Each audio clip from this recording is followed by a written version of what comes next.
আমরা এসেছি দেবিদ্বার মহোদয় এমপি হাসান আব্দুল্লাহ। আমাদের অনুভূতি খুবই ভালো এবং আমরা জাতীয় সংসদ ভবনে এসে শিখতে পেরেছি বা বর্তমান বাংলাদেশের সাময়িক যে অবস্থা এবং রাজনৈতিক বাংলাদেশের মানুষটা কীভাবে রাজনীতির সঙ্গে চলছে যাচ্ছে, তার সাথে আমরা আরও বিভিন্ন কিছু শিখতে পেরেছি এবং আমরা সামরিক জাদুঘর সব ভ্রমণ সহ এও শিখতে পেরেছি যে মানুষ আসলে জাতীয় সংসদে আসার পরপরই বদলে যায় না কিংবা দুর্নীতিবাজ হয়ে যায় না।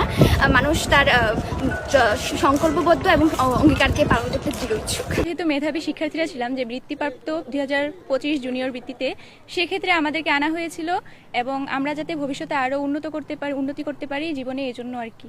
অনেক ভালো লাগছে, কখনো কল্পনা করতে পারিনি যে নিজ চোখে বাস্তব সরাসরি দেখবো।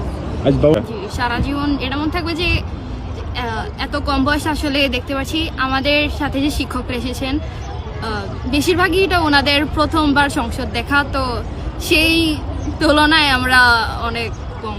সংসদের মধ্যে কিভাবে সংসদ অধিবেশন প্রতিষ্ঠিত হয় এবং সেখানে কিভাবে প্রত্যেক নেতারা তাদের উপস্থাপনা, তাদের বিষয় তুলে ধরে প্রধান স্পিকারের কাছে সেই বিষয়ে সেইটা আমাদেরকে দেখাতে এসেছেন এবং ভবিষ্যতে যাতে আমরা এই কোনো পর্যায়ে আসতে পারি এবং আমরা যাতে এরকম একটা পর্যায়ে সবাইকে আমাদের ভবিষ্যতে যারা আমাদের এলাকার এরকম মেধাবী শিক্ষার্থী থাকবে তাদেরকে যেন এভাবে আবার এনে দেখাতে পারি, সেই বিষয়ে সেটাই ধারণা দেওয়ার জন্য তিনি আমাদের এখানে নিয়ে আসেন।